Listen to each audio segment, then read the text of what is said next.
buka dulu, bautnya 4. Kita buka. Lalu ini diputar sedikit,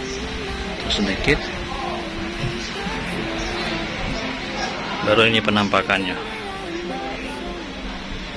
Nanti kita buka CD DVD-nya, baru bisa tercovernya, baru bisa kita angkat. Ini nanti kita ganti ke SSD NVMe.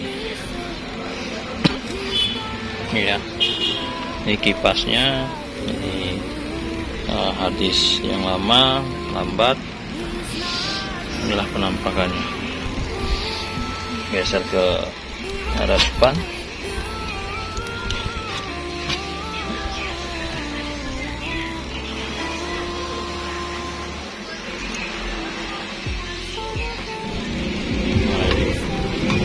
Ini penampakan SSD-nya.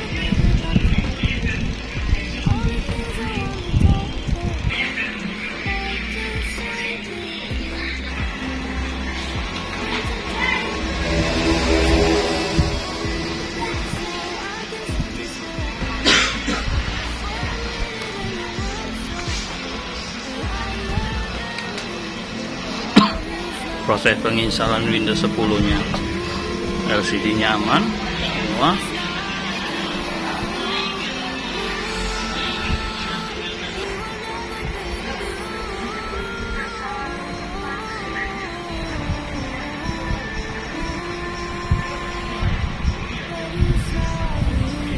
Oke ya, terima kasih. Jangan lupa like dan subscribe ya channel saya.